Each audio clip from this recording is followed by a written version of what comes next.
नमस्कार मित्रांनो. आजचा दिवस फार हेक्टिक चालू आहे. आजच्या दिवसाची सुरुवात फार विचित्र आणि शॉकिंग न्यूजनं झाली, जी अजितदादांच्या बाबतीत घडली. फार ऐकून फारच वाईट वाटलं. अजितदादा नेहमीच एक प्रेरणास्थान आहेत. चांगलं काम करणाऱ्यांसाठी एक ऊर्जा देणारं व्यक्तिमत्व आहे. महाराष्ट्राचे खूप मोठं नेतृत्व आहे. त्यांची अशी सडन जे निधन झालं ते फारच विचित्र होतं, फार शॉकिंग होतं. ते ऐकल्यानंतर डिस्टर्ब अवस्थेतच आज काम चालू केलं आणि एक क्लायंटची मीटिंग होती सकाळी. क्लायंटने साधारण 11:30 वाजता वैशालीमध्ये बोलवलं होतं. क्लायंट जे होते ते एक उच्च पदस्थ अधिकारी होते, जे की रिटायर्ड झाले होते आणि पुण्यामध्ये राहण्याच्या हिशोबाने घर बघतायत. एक चांगलं बजेट आणि एक चांगला एरिया, प्रभात रोड, मॉडेल कॉलनी वगैरे अशा पद्धतीच्या एरियामध्ये ते घर बघत होते. त्या मीटिंग जेव्हा शेड्यूल झाली, तिथेच माझे जुने कॅफेतले कस्टमर मला भेटले, जे की त्यांच्याबरोबरच होते. त्या सरांनी पण मला ओळखलं, माझा नंबर त्यांच्याकडे सेव्ह होता. त्याच्यातून आमच्या कस्टमरला पण कॉन्फिडन्स आला की अरे बाबा, आपण एक चांगल्या व्यक्तीबरोबर डील करतोय. तर त्यांना पण कॉन्फिडन्स आला. तर अजून एक व्यक्ती, अजून एक मित्र त्यांचे आले, तेही प्रॉपर्टी बघत होते. त्यांच्याबरोबर सुद्धा खूप चांगली चर्चा झाली. त्यांना सुद्धा आमचं काम, माझे इंस्टाग्रामचे पेजेस वगैरे बघून ते आमच्या कामाला खूप त्यांना चांगलं वाटलं. बेसिकली कॉन्फिडन्स आला. अशा पद्धतीने आज दिवसाची सुरुवात झाली. नंतर त्यांना काही प्रोजेक्ट सजेस्ट केले, तिथून काही व्हिजिट्स अरेंजमेंट झाल्या, त्यांची व्हिजिट प्लॅन झाली आणि त्यांना प्रोजेक्ट पण दाखवायला आवडला. तिथून पुढे खूप सरप्राइझिंगली एक क्लायंटशी बोलता जाणवलं की ते क्लायंटचं बजेट हे 30 करोडचं बजेट निघालं. त्यांची रिक्वायरमेंट समजून घेतली, त्यांचं प्रोफाईल समजून घेतलं. फार चांगल्या पद्धतीचं प्रोफाईल आणि फार चांगल्या पद्धतीचं काम ते मुंबईमध्ये करतायत. फार जास्त डिटेल नाही सांगू शकत त्यांच्याबद्दल, पण एक चांगलं प्रोफाईल, एक चांगल्या व्यक्तिमत्वांची चर्चा झाली. पुण्यामध्ये फक्त राहण्याच्या हिशोबानं प्रॉपर्टी बघतायत. 30 करोडमध्ये त्यांना त्यांची रिक्वायरमेंट अशी की त्यांना फ्लॅटच्या आतमध्ये किंवा बंगलोच्या आतमध्ये स्विमिंग पूल हवा आहे, गार्डन हवं आहे, 7,000 स्क्वेअर फूटचा कार्पेट एरिया हवा आहे. सो अशी त्यांची डिटेल रिक्वायरमेंट समजून घेतली. प्रयत्न केला की अशा कस्टमरला फार सेन्सिटिव्हली हँडल केलं पाहिजे. पण खरं तर ही जो मोठी लोक असतात त्यांचं दे आर व्हेरी पर्टिक्युलर. त्यांना फार समोरच्याचं प्रोफेशनली फार समजून घेतात.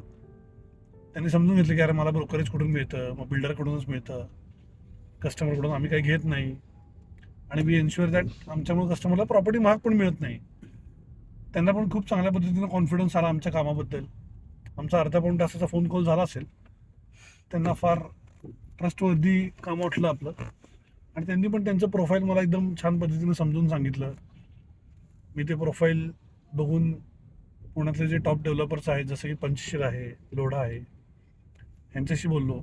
फार छान गोष्ट आहे अशी वाटली की त्यांना एक मराठी स्पीकिंग मॅनेजर बरोबरच इंटरॅक्शन करायचं होतं. ती फार एक इंटरेस्टिंग गोष्ट होती. मराठी स्पीकिंग मॅनेजर बरोबर त्यांचा छान कॉल झाला. सरांना पण प्रॉपर्टी चांगली वाटते. होपफुली ते लवकरच पुण्याला येतील प्रॉपर्टी बघण्यासाठी. अशा पद्धतीने आजचा एक खूप छान एक्साइटिंग दिवस चालू आहे. तर थोडा जेवतो, मग ॲक्च्युली माझ्या सोशल मीडिया टीमला they wanted to do something like this, because आमचे जे युजली एकदम मेहनत करून, हार्डवर्क करून बनवलेले जे काही व्हिडिओज असतात त्याला पण एक लिमिटेड व्ह्यूज येतात. लोकांना आवडतात ते, मला पण त्यातून चांगला रिस्पॉन्स मिळतोय, माझी क्रेडिबिलिटी वाढते. पण माझी सोशल मीडिया टीमला वाटलं की अरे अशा पद्धतीचे व्हिडिओ बनवले तर त्याला व्ह्यूज जास्त मिळतील, क्वालिटी फॉलोअर्स वाढतील. सो आय थॉट की हा पण एक एक्सपेरिमेंट करून बघू. सो लेट सी काय होते. तुमचे व्ह्यूज वाढले तर मी माझ्याशी डेली शेड्यूल थोडंसं पोस्ट करत राहील आणि कुणाला माझ्या कामातून प्रेरणा मिळेल तर नक्कीच चांगलं राहील. मला पण काम करायला ऊर्जा वाढेल. आता मराठीत बनवणारा व्हिडिओ भविष्यात थोडं इंग्लिश हिंदीमध्ये पण मिक्स करत राहू. लेट सी कसा रिस्पॉन्स येतोय. सो हे करत करत आता मी आलो आहे डहाणूकर कॉलनीमध्ये. डहाणूकर कॉलनी हा खूप चांगला एरिया, कोथरूडमधला छान आणि प्युअरली रेसिडेन्शियल एरिया आहे. खूप चांगल्या पद्धतीचे लोक इथं राहतात. साधारण 2 BHK 3 BHK अशा पद्धतीचे इथे नवीन नवीन बऱ्याच स्कीम्स चालू आहेत. प्रॉमिनंट बिल्डरचे इथं बरेचसे प्रोजेक्ट आहेत. सो आपल्याला एक चांगली संधी इथं मिळालेली आहे की आपण एक पूर्ण प्रोजेक्ट सोल सेलिंगसाठी घेतलेला आहे. प्रसिद्ध बिल्डर आहेत ज्यांचे बरेचसे प्रोजेक्ट पुण्यामध्ये ऑलरेडी डिलिव्हर झाले आहेत. सो त्या बिल्डरने आम्हाला ही संधी उपलब्ध करून दिली. बेसिकली ते जेव्हा सकाळ एक्झिबिशनला आमचे आले होते तेव्हा त्याने आमचं काम बघितलं, आमची टीम बघितली, आमच्या टीममध्ये असणारं हंगर बघितलं आणि कस्टमरशी इंटरॅक्शन करताना त्यांना आमच्यातलं बरंचसं प्रोफेशनलिझम जाणवलं.